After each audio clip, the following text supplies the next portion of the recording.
Di dalam satu Tawarikh, pasal yang ke-17.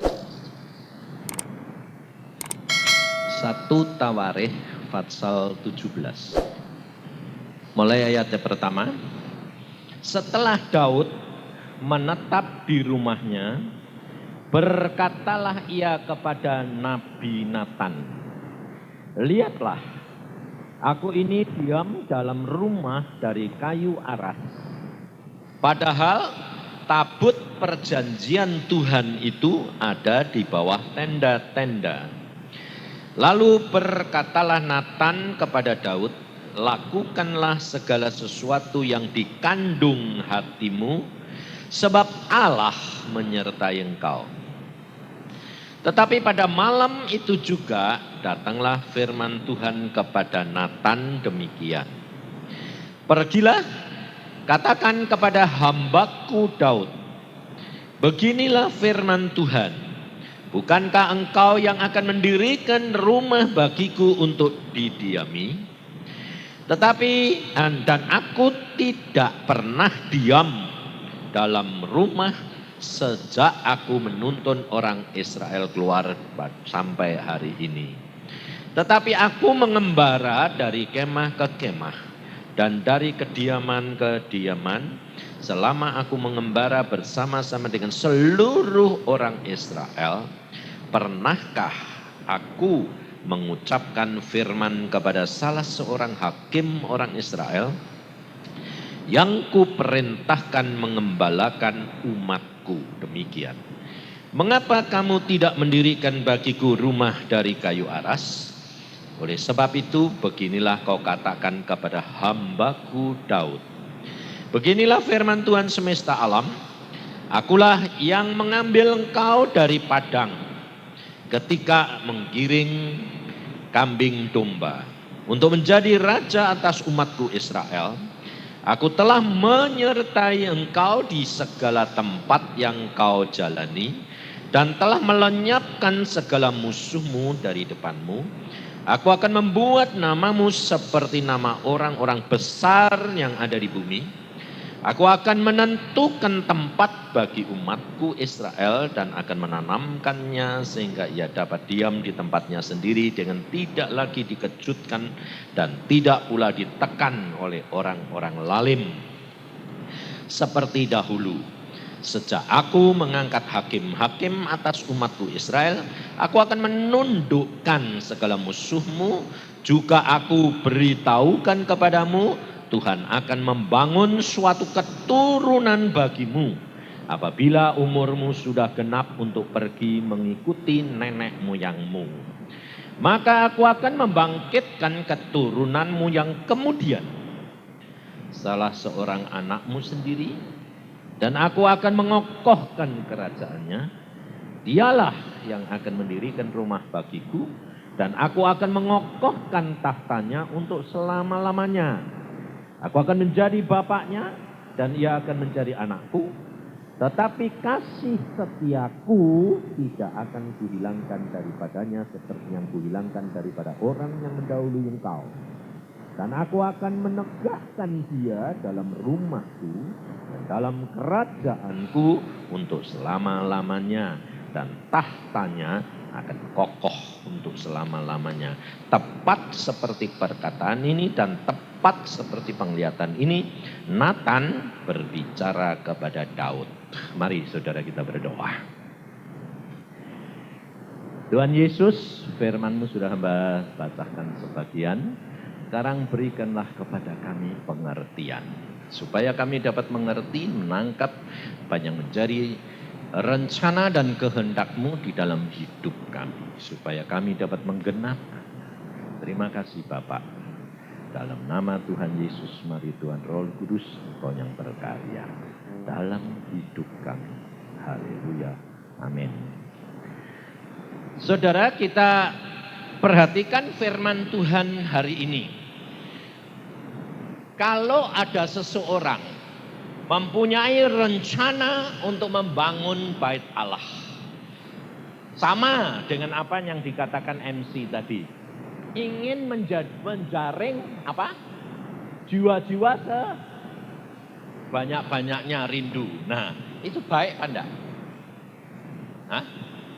Baik enggak? Baik toh. Tapi saudara tadi dengar dan baca, diizinkan enggak? Hah? Kenapa? Nah, kita kerap kali saudara mempunyai maksud yang baik. Tetapi mengapa tidak terlaksana? Nah, maka dari itu saudara, kita harus belajar dari firman Tuhan, dari tokoh-tokoh Alkitab, termasuk Daud. Daud ini pada waktu dia mempunyai keinginan membangun bait Allah, karena dia itu sadar bahwa dia dulunya apa, sekarang jadi apa. Diberkati Tuhan luar biasa, perang menang terus, kekayaannya bertambah, istrinya juga tambah. Tapi dia sadar saudara, bahwa segala sesuatu ini karunia Tuhan. Makanya dia ingin mendirikan bait Allah. Tapi saudara perhatikan coba. Tuhan tidak berkenan. Kalau yang mendirikan, bukan tidak berkenan mendirikan bait Allah, berkenan. Tapi kalau yang mendirikan tidak boleh Daud. Apakah Daud tidak diperkenankan untuk membalas kasihnya Tuhan? Boleh. Tapi ini ingat saudara, Daud ini kenapa sampai dipilih oleh Tuhan menjadi nenek moyang daripada Yesus? Karena Daud ini dia rendah hati. Tidak kepingin segala sesuatu diborong dewek. Ayo jujur coba, kalau saudara itu sudah dipakai Tuhan atau diberkati, punya usaha besar, ya toh? Kepingin tambah besar enggak? Pengen tambah besar toh? Kemudian tambah besar, ingin monopoli enggak? Ayo jujur. Kalau sedang di gereja bilang enggak. Karena sadar. Tapi kalau sudah di luar, sudah lihat usaha, wah. Nah, contohnya. Saudara punya pengusaha, terus kemudian sebelahnya jual toko yang sama, dia tambah laris. Kamu jengkel enggak? Di sini bilang enggak, ya toh? Oh di luar hari Senin jengkel saudara. Kenapa? Nah, lalu yang gede ini pikirnya, sekalian ajalah dibeli. Nah, ya toh? Digedein, dibeli. Nah, lama-lama jadi monopoli enggak? Konglomerat itu sekarang monopoli enggak? Iya toh? Itu sifat manusia termasuk itu normal saudara. Sebabnya manusia itu tidak pernah puas. Dan itu sifat ketamaan yang saudara sendiri dan saya tidak sadar. Nah ini hati-hati saudara. Makanya Tuhan pada waktu lihat Daud punya kerinduan untuk mendirikan. Nah padahal saudara perhatikan. Daud itu diangkat oleh Tuhan menjadi raja, imam, dan nabi. Loh. Daud itu diangkat jadi raja, imam, dan nabi. Loh, lah kalau dia punya keinginan, kok enggak Tuhan ngomong dewek, wong dia ya nabi loh. Kok harus melalui Nathan, kenapa? Nah, saudara ngerti? Ini kerap kali hamba-hamba Tuhan kalau sudah punya karunia, diborong dewek. Lebih-lebih kalau punya karunia bisa ngomong be Tuhan atau terus ada hamba Tuhan, dia punya keinginan, terus orang hamba Tuhan yang lain, oh enggak usah hamba Tuhan, jematilah ngomong. Pak saya kayak gini, Tuhan belum ngomong sama aku kok. Ya, biasanya gitu enggak? Iya Pak. Nah, Kak, kira-kira kalau gitu itu sombong atau rendah hati? Lo ngerti lo ya. Tapi hal itu sadar apa enggak? Enggak sadar, saudara. Loh, saya ngalami sendiri, saudara. Makanya saya berani cerita. Saya kalau khotbah itu ya adalah pengalaman saya. Saya itu dulu sombongnya setengah mati. Kamu lihat penampilannya gini sudah kelihatan nih Pak. Bekas orang. Sebab orang penampilan itu tidak bisa dihilangi, betul enggak? Kalau hilangnya bagaimana? Kalau kamu sudah kenal ternyata kok enggak loh, baru ketahuan. Jadi kalau kamu kenal dekat, baru kamu tahu watak dan perangai yang sedalam-dalamnya. Nah, maka dari itu saudara, Daud, dia pada waktu mempunyai keinginan, Tuhan ngomongnya sama Nathan, nabinya. Nah, lalu Daud dengar loh, apa firman Tuhan? Tuhan kita baca tadi. Firman Tuhan berkata apa? Dia mengatakan gini.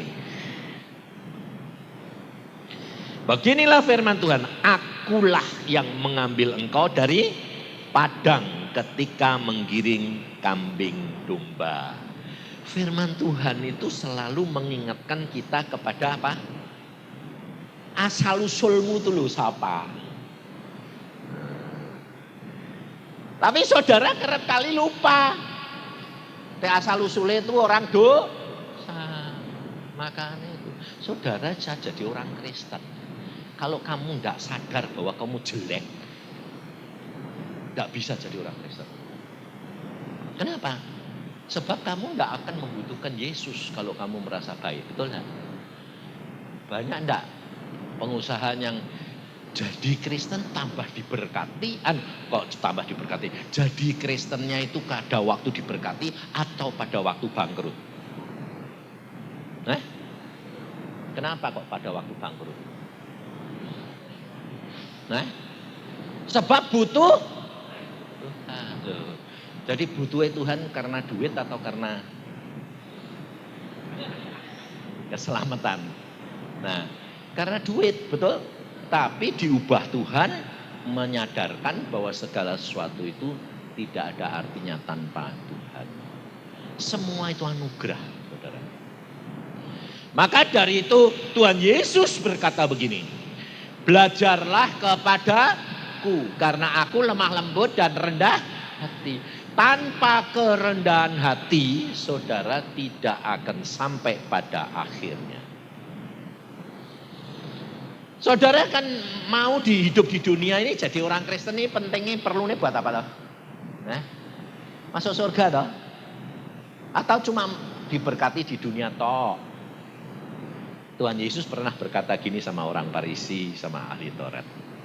Mereka sudah dapat upahnya di dunia. Sehingga mereka tidak mendapatkan bagian di surga.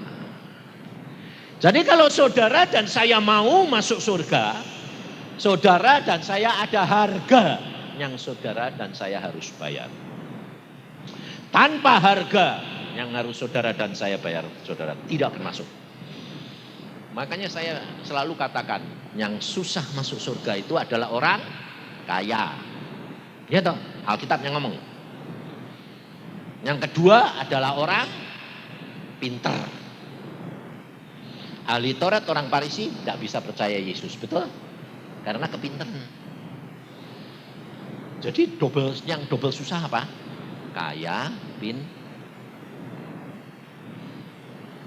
hati-hati sing kaya pinter susah masuk. Saya pada waktu di Jakarta, saya ketemu seorang profesor doktor. Pinter luar biasa. Tidak bisa bertobat saudara. Dia kutak-kutik, wah nonsen semua. Waktu saya khotbah, dia datang diajak temennya gini.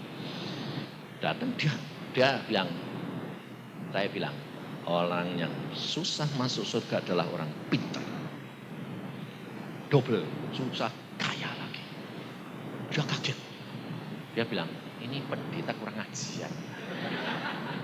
Lalu saya terangkan bahwa kenapa orang kaya itu susah masuk surga, sebab hatinya melekat sama uang. Lalu kenapa orang pintar? Alkitab selalu roh itu selalu dikutak-kutik, dinilai menurut kepikirannya sendiri, pengertiannya sendiri. Gak bakal masuk surga.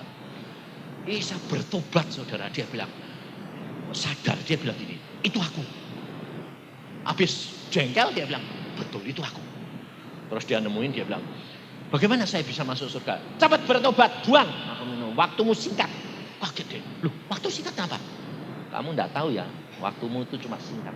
3 bulan kemudian dia mati. Tapi untung masuk surga, lumayan. Meskipun ngemper. Lah belum berbuat apa-apa kok, betul enggak? Jangan kamu kira loh di surga itu sama rata sama rasa kok enak. Ada tingkatannya. Ada tingkatannya saudara. Dan yang tingkat 1 adalah orang yang baru bertobat. 1, kedua, siapa? Pendeta. Loh bener loh. Pendeta. Aku sampai bilang, loh Tuhan kok pendeta? Ini cek lumayan Tuhan bilang. Pendeta bisa masuk. Kamu lihat tuh pendeta doknya yang mana? Alam maut sama jemaatnya. Aku sampai gini, loh Tuhan, itu pendeta ambek jemaatnya. Ya. Loh kenapa Tuhan? Dengerin. Nah, jemaatnya bilang, Pak Pendeta, ditarik ini. Dijongkrok-jongkrok ke. Pak Pendeta, aku ini ikut kamu kan mau masuk surga toh. Kok mau bawa ke sini tuh piye? Lalu pendetanya bilang, lah aku dewek ya gak ngerti ya. Lalu dia bilang, loh kamu gak ngerti, lah kok ngajar? Lah kok jadi pendeta? Lah aku di sekolah diajari ya gitu kok. Ambek dosenku, ternyata dosenku ya di sini. Saudara, masuk surga ndak? Gandeng-gandengan, hati-hati gue. Kalau gue gandeng-gandeng pikirnya, sebab jemaat itu selalu pikirannya apa? Pendeta itu mesti lebih mengerti, lebih suci, lebih kudus. Ya, padahal saudara tahu kenapa kok pendeta, saya tanya, kenapa kok pendeta itu di tingkat 1 Tuhan? Dia tahu banyak dan dia dituntut banyak. Makanya hati-hati. Kalau engkau mau jadi hamba Tuhan, kamu bisa ngajar apa yang kamu ucapkan, kamu bakal dituntut untuk dirimu sendiri. Jadi kalau kamu bisa mengajar orang lain, tapi buat dirimu sendiri kamu tidak bisa, tidak dapat bagian kamu.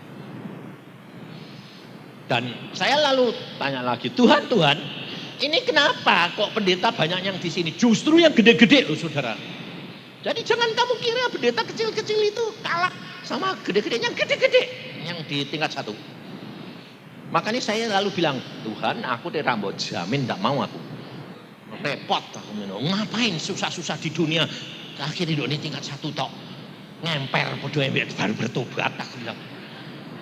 Waktu pendeta yang besar ini salah satu pendeta yang mengadakan reformasi saudara.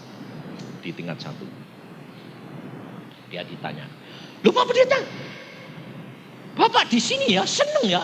Ini hamba Tuhan ini datang ke sana, gak ngerti kalau itu tingkat 1. Sebab dia masuk ke situ, tempatnya tuh lebih enak daripada istananya Salomo. Loh, waduh Pak Pendeta, puji Tuhan Pak, saya dulu tuh belajar sama Pak Pendeta, sekarang Pak Pendeta bisa di tempat ini. Pikirnya itu tempat yang paling tinggi. Pendetanya ngomong gini, kamu tuh gak tahu, ini tuh tingkat 1. Hah? Tingkat 1 rasanya kayak gini. Iya. Lah kok pendeta di tingkat 1? Nanti balik toh tanya, loh kok kamu di tingkat 1? Aku bisa masuk tingkat 1 aja anugerah. Kenapa anugerah? Lalu bilang, kenapa Pak Pendeta? Pak Pendetanya ngomong, pada waktu aku di dalam dunia, apa yang aku kerjakan, bukan aku mengerjakan kehendak Bapa, tapi mengerjakan pekerjaanku.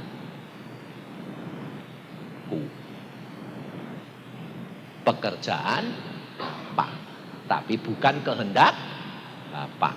Lalu saya mengerjakan pekerjaan Bapa berdasarkan kehendakku. Maka dari itu saudara, hati-hati. Belajar dari Daud. Dia mau membangun bait Allah. Buat dia seorang raja, kaya raya, gampang enggak? Tapi kenapa dia tanya Tuhan? Ini loh saudara. Apakah Tuhan itu senang atau enggak? Nah, coba otomatis ini bukti wae. Pak Pendeta atau tua-tua di sini tahu gedungnya ruangannya kurang, kepengen enggak bangun lebih gede? Pengen tahu ya? Ya otomatis dong.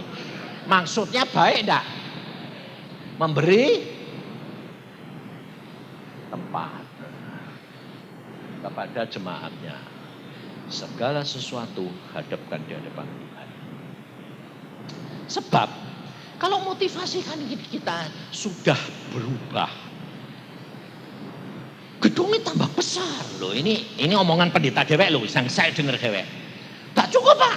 Jadi kita mesti imani supaya jiwanya tambah banyak. Padahal jemaatnya aja 200, bingine 1000. Tak imani Pak. Bahkan dari 1000. Aku bilang, mbok imani atau imani Tuhan? Iman karepmu toh, saya bilang. Kehendakmu toh. Karena kamu kepengen punya jemaat banyak, terus jadi kolektornya lumayan toh. Dia bilang, lah ya itu termasuk. Tapi tujuan utama adalah menjaring jiwa sebanyak-banyaknya. Ya, nah, saudara, kita kerap kali tidak menyadari bahwa motivasi kita berubah. Hati-hati, saudara. Sebab apa yang kamu lakukan sepertinya baik, motivasinya baik, belum tentu baik di hadapan Tuhan. Ini saudara baca sendiri. Mengapa?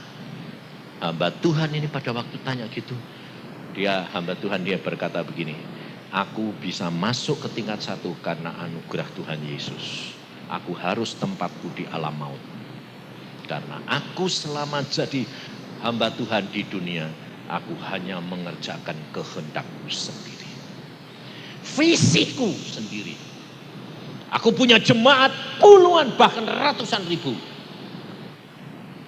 Tapi bukan kehendak Tuhan. Waktu dia begitu bingung, Tuhan Yesus ngomong sama hamba Tuhan ini. Kamu lihat yang di atas itu? Oh, lu itu kok pengemis Tuhan. Pengemis saudara. Lalu Tuhan bilang, kamu pernah menghina dia toh? Ya, sekarang lihat duduknya di sana. Hamba Tuhan ini duduknya di sini. Dia bilang, loh, sampai dia penasaran karena dia juga hamba Tuhan. Dia tanya, berapa jiwa yang diselamatkan, yang ditobatkan oleh hamba Tuhan yang gede ini? Ratusan ribu. Berapa yang diselamatkan pengemis itu? 1. Berapa Tuhan? 1. Tapi dia duduknya di sana tinggi. Hamba Tuhan ini ratusan ribu, tapi di bawah. Kenapa saudara? Tuhan bilang, kenapa? Karena hambaku ini aku beri jatah 1 juta. Tapi dia dapetnya cuma ratusan ribu. Sedang itu tak jatahi cuma 1. Wong memang pengemis dan tuli lagi. Jadi jatahi cuma 1. Tapi dia dapat 1. 100% enggak? Ini jatahnya 1 juta, dapetin 800.000. Berapa persen? 80%. Gede yang mana? Tuh. Ngerti saudara? Jangan lalu kalau dengar gini bilang, loh Pak Pendeta, jadi saya enggak usah cari jiwa, loh salah loh ya, hati-hati loh ya. Maksud saya bukan itu loh ya. Kamu harus mencari jiwa karena itu jatah yang Tuhan beri buat engkau. Ada kerinduan, oke. Tapi saudara harus sadar, belajar dari Daud. Dia kepingin membangun bait Allah. Tapi lalu dihadapkan di hadapan Tuhan, Tuhan mengatakan bukan kamu yang membangun, tapi anakmu.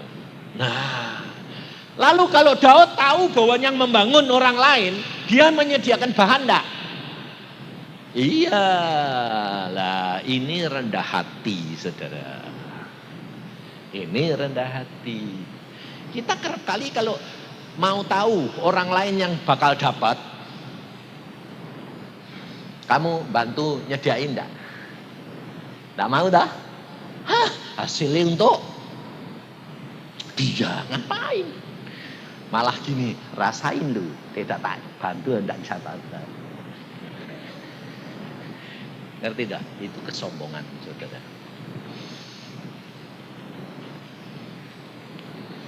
Hati-hati saudara. Makanya saya terus terang saudara, segala perkara saya tidak kepengen. Nanti mulai bulan Juli Tuhan berkata, stop penginjilan. Tugasmu sudah selesai.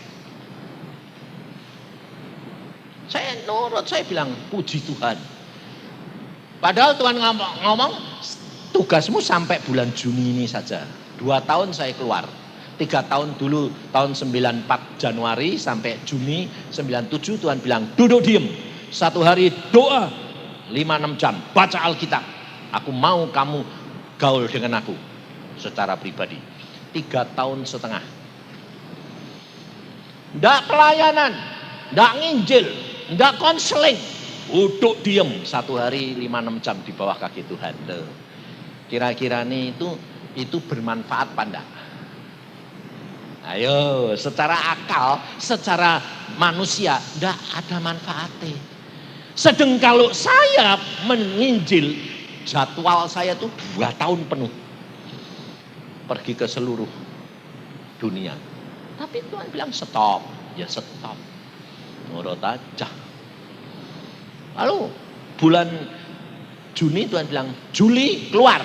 Loh, aku sudah terlanjur seneng, duduk diem, santai sama Tuhan, nikmat, disuruh keluar. Aku bilang, keluar lagi, ngapain?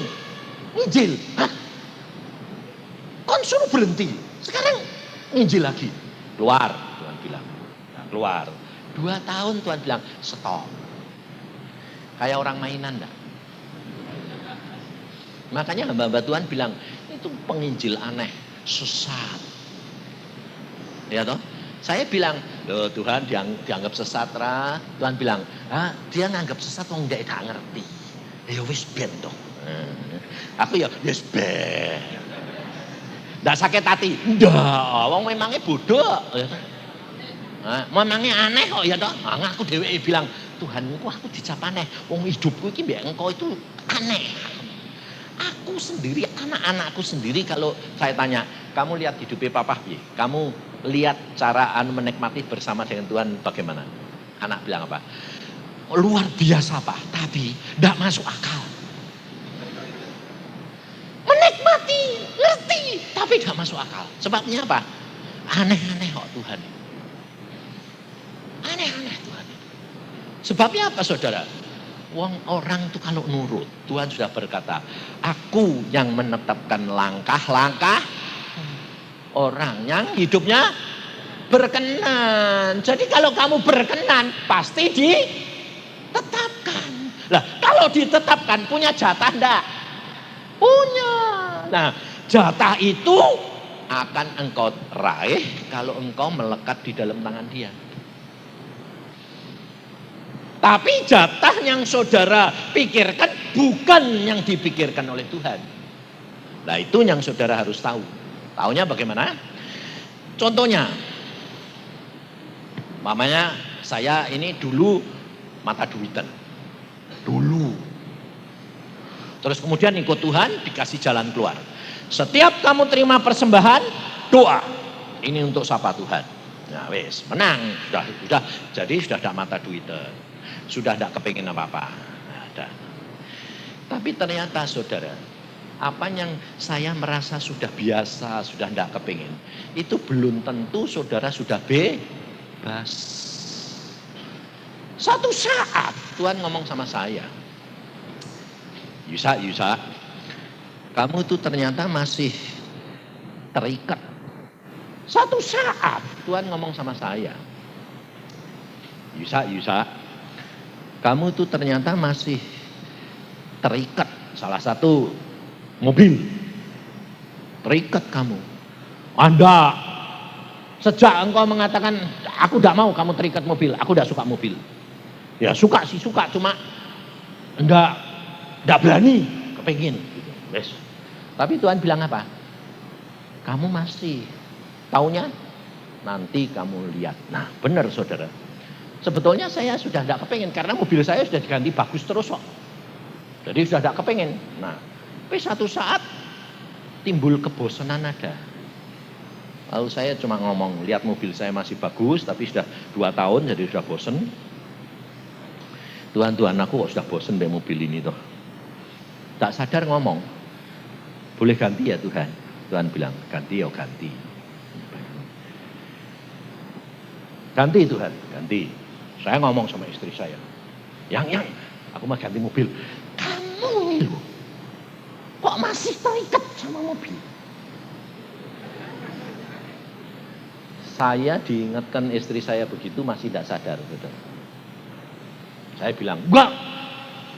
Aku kan kalau apa-apa kan tanya Tuhan. Nah, Tuhan ini boleh kok, ya tidak salahku toh. Nah ya dah. Lalu, terus kamu mau beli mobil apa? Ya lihat-lihat dulu dong yang pilih yang mana. Ya saya lihat-lihat. Jatuhnya tetap ke Mercy. Wah Mercy bagus ya. Istri saya bilang, apa? Mercy? Aku udah setuju.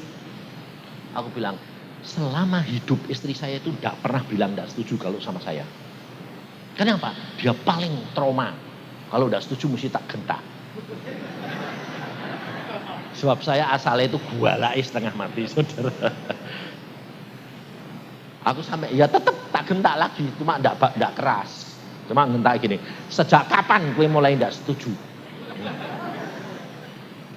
Dia bilang tidak tahu, tapi rasanya kok tidak sejahtera.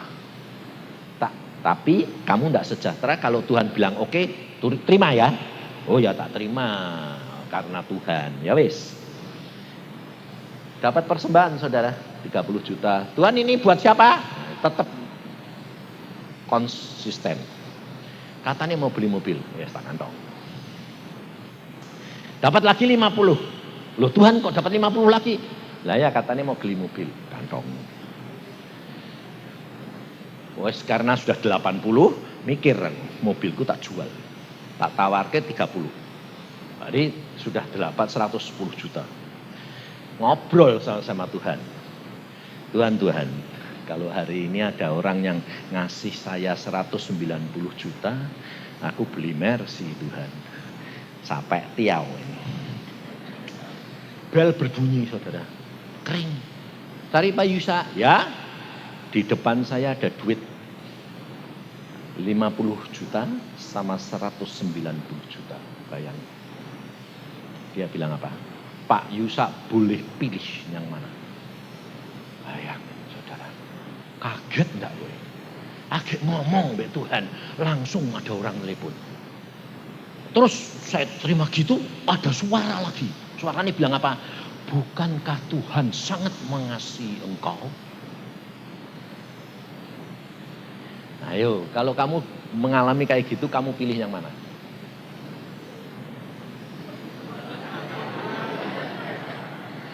Pasti milih yang gede. Kenapa? Lebih-lebih diteguhkan dengan suara. Itu bukan Tuhan, saudara. Maka dari itu saudara itu harus belajar mengerti. Apa yang baik buat saudara belum tentu dari Tuhan. Pada waktu saya dengar gitu, saya ini pikiran saya bilang gini, jelas dong Tuhan sayang sama saya. Lalu di sini juga bilang, kelop. Oh baru ngomong kok dateng, kelop toh? Kelop, wong suaranya juga mendukung seolah-olah dari Tuhan. Saudara, orang itu nunggu, saya megangi telepon ini nunggu. Saya bilang, tunggu ya tak sembayang. Jadi teleponnya mesti tak pegangi sembayang. Tuhan, tapi aku ini hambamu. Kalau menurut pikiranku, aku kepingin yang 190 itu kan kelop Tuhan. Lalu ada suara, seolah-olah suaramu bahwa karena engkau mengasihi. Jadi gedepi semua. Tapi Tuhan, aku ini hamba. Tetap aku mau nurut. Aku milih yang mana? Melintas saudara, enggak ngomong. Yang tadi ngomong, audible suara. Yang ini enggak ngomong saudara. Melintas di pikiran saya firman Tuhan. Hamba Tuhan cuma terima 1/10. Tanya aku, lu kok bisa 50 juta ambil 190 ini piye? Loh aneh toh? Ternyata itu jumlahnya semua 240. Dia ngasih 20% tuh hamba Tuhan 48 juta. Tapi dibuleti jadi 50. Aneh enggak? Bisa 190 sama 50. Itu kalau enggak pencobaan setan itu. Bisa kelop. Lalu saya bilang, oh gitu. Ya sudah, kirim saya yang 50, tapi saya cuma boleh terima sama Tuhan 25 juta. Yang 25 juta untuk hamba-hamba Tuhan yang lain. Dan yang 190 kembali kepada kamu. Tak balik ke saudara. Lalu saya habis tutup, saya doa gini, Tuhan. Jadi berarti engkau enggak setuju aku beli Mercy nih. Tuhan jawabannya piye? Isih moto mobilan toh. Lah iya. Enggak sadar toh? Iya Tuhan. Loh, saudara. Saudara juga enggak akan sadar saudara. Jatuh ke dalam kesombongan. Dengan ambisi, visimu. Maka dari itu saudara dan saya belajar dari Daud. Karena apa? Zaman dulu itu Roh Al-Kudus cuma diberikan kepada siapa?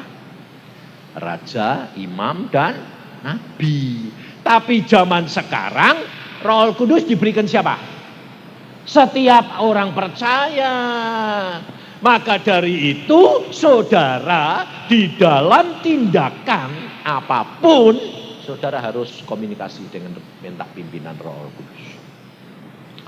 Karena Roh Kudus, Yesus berkata di dalam kitab Yohanes, Roh yang aku berikan kepadamu turun dan tinggal di dalam kamu, dia akan memimpin engkau dalam seluruh kebenaran. Dia akan menolong engkau, dia akan mengurapi engkau, dia akan mengajar engkau, dia akan menuntun engkau. Jadi saudara, komunikasi, belajar dekat sama dia, kau akan dituntun Allah luar biasa. Dan kamu tidak akan terjebak. Jangan khawatir saudara.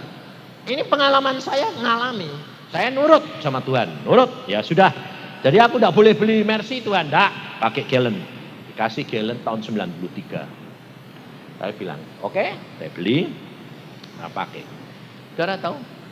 93 sampai 98 ada Galen baru. Wah saya lihat, wih bagus ya.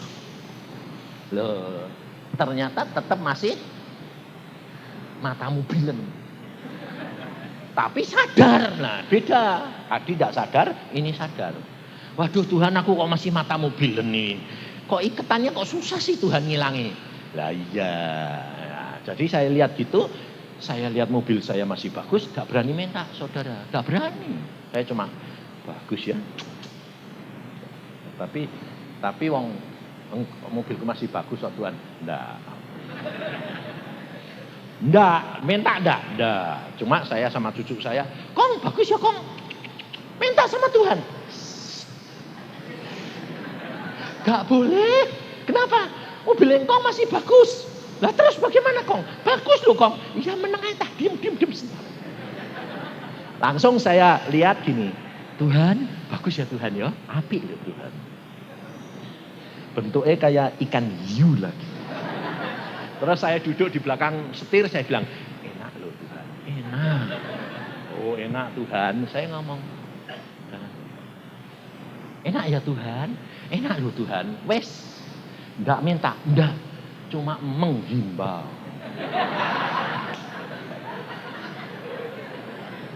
Loh, contohnya kamu, ini perempuan ini kalau jalan sama kekasihnya.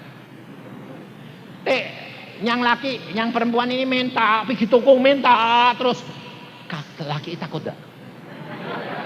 Lah ini belum kawin kok sudah minta terus minta. Lah, saudara sadar enggak kalau kamu ini pacari Tuhan sekarang? Tapi minta terus toh? Tuhannya bingung, ini pacar kok minta terus. Lah tapi kalau saudara itu kenal dekat, akrab, lalu yang perempuan seneng barang, enggak minta, cuma bilang, bagus ya. Ini bagus ya. Bagus loh. Bagus. Kira-kira pacarnya beliin enggak? Beliin sebab sayang. Kamu ini tukang menghimbau atau tukang minta? Nah itu sadar.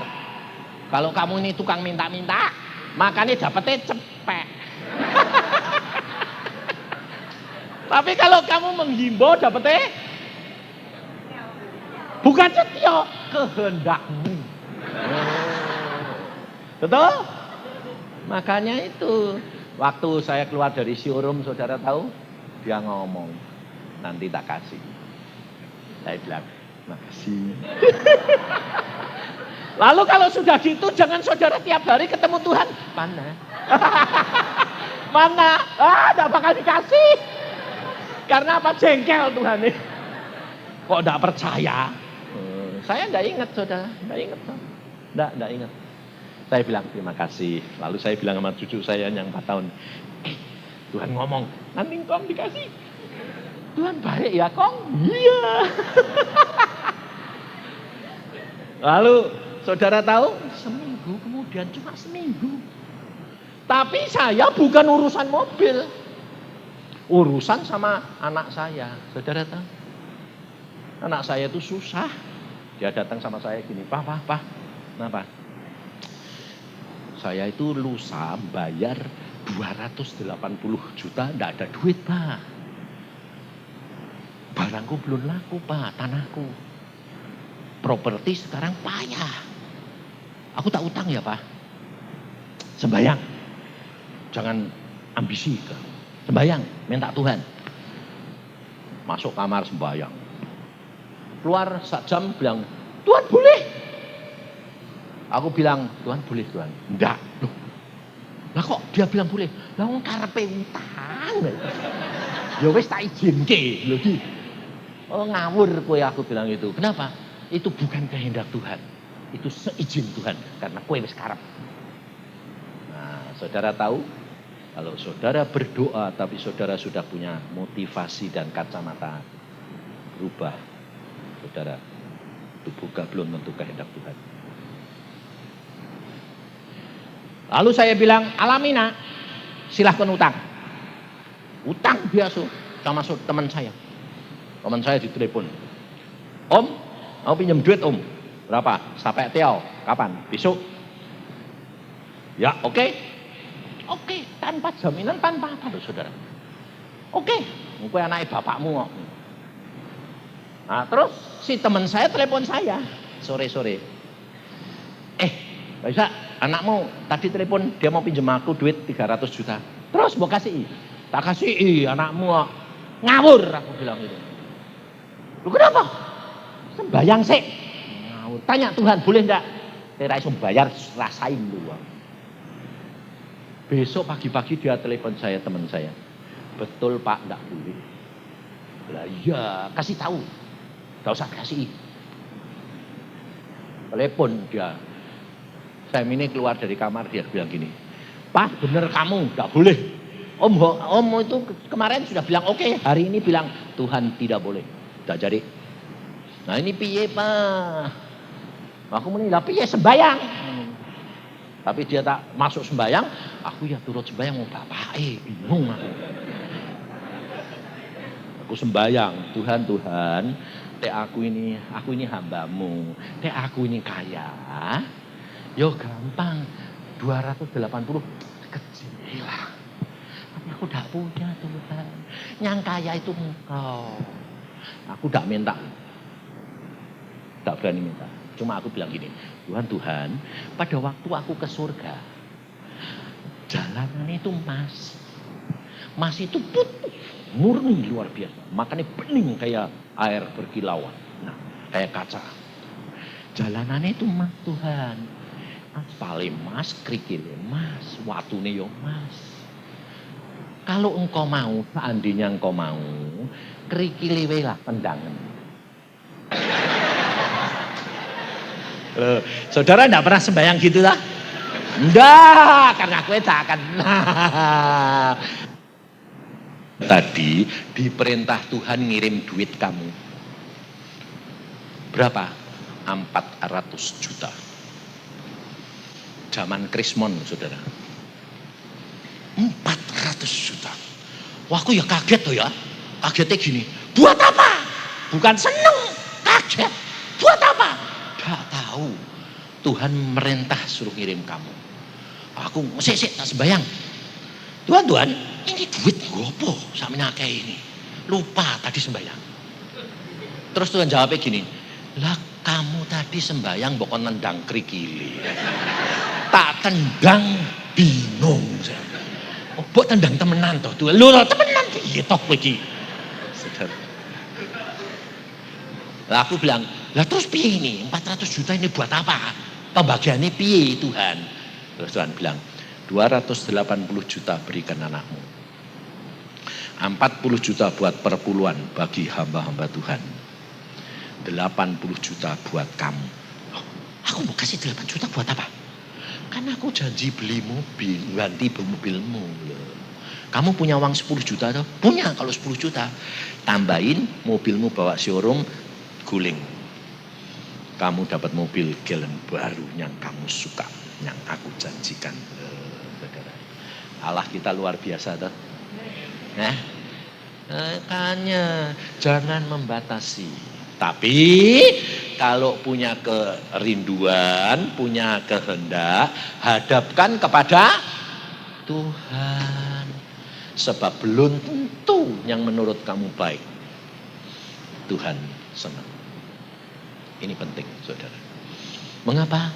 Supaya saudara dan saya sadar bahwa pengorbanan Yesus ini penting buat saudara dan saya. Saudara kalau makan perjamuan ini bukan sekedar lambang, tapi saudara harus tahu. Kalau saudara menerima roti, ini dagingnya siapa? Yesus. Kamu mesti ngomong sama dirimu, Tuhan, hari ini aku ingat pengorbananmu. Dan dagingmu yang kau korbankan ini masuk ke makan. Supaya dagingku dikuasai oleh dagingmu. Minum darah supaya jiwaku, karena di dalam darah ada jiwa. Jiwaku engkau yang kuasai supaya tunduk kepada jiwamu. Saudara tahu? Saudara akan dituntun Tuhan. Meskipun hati berkehendak, tubuh lemah, tapi kalau engkau hidup di dalam pimpinan Roh Al-Kudus, daging Yesus, pikiran Yesus, hatinya Yesus, maka engkau dan saya akan tiba di dalam rencananya Tuhan. Tapi kuncinya apa? Rendah hati. Orang rendah hati itu selalu mau belajar dari orang lain. Menganggap orang lain itu lebih tinggi. Lalu segala sesuatu konsultasi sama Roh Allah Kudus. Maka engkau akan menikmati apa yang firman Tuhan janjikan untuk saudara dan saya. Amin. Mari kita berdoa.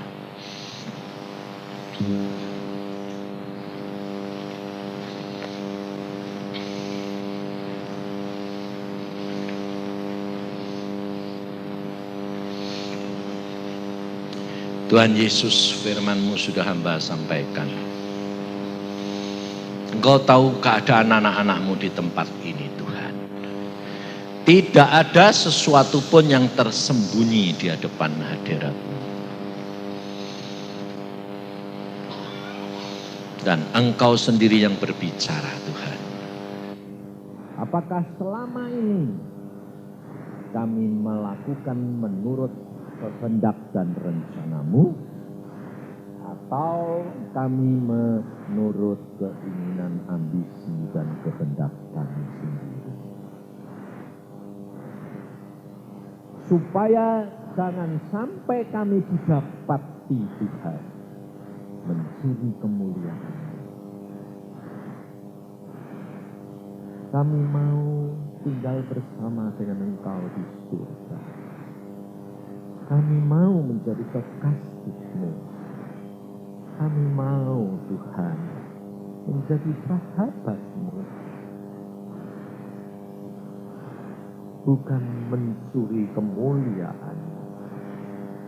Tuhan, kalau selama ini kami kerap kali semua kami borong sendiri.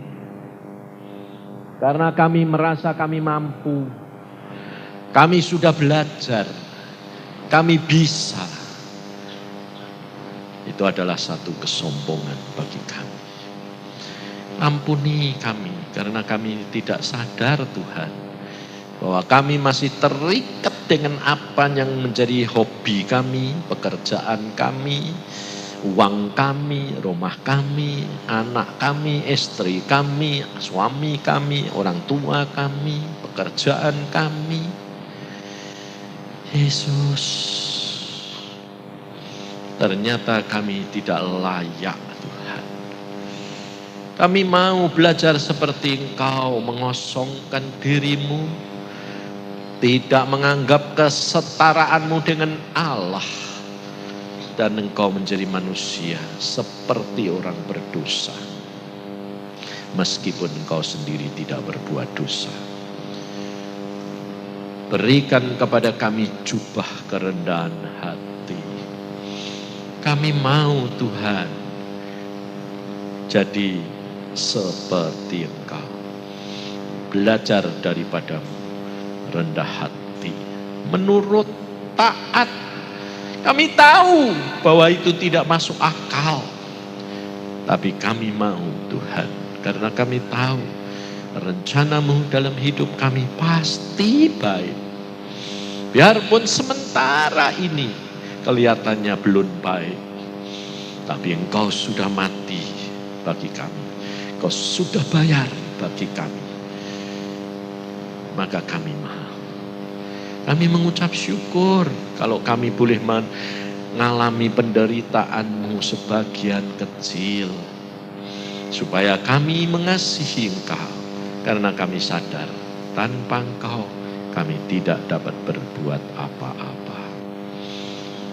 Terima kasih Bapakku. Terima kasih Bapakku. Belajar kami, Tuhan, mengampuni orang yang salah kepada kami. Orang yang menyakitkan hati kami. Supaya kami Engkau ampuni, Tuhan. Karena kerap kali kami justru menyakitkan hati-Mu. Dan kami tidak menyadari hal itu. Banyak berhala dalam hati kami yang menyakitkan hati-Mu. Tolong kami, Bapak. Kasihani kami, Tuhan. Oye kiria kata syata. Kaya karata syata.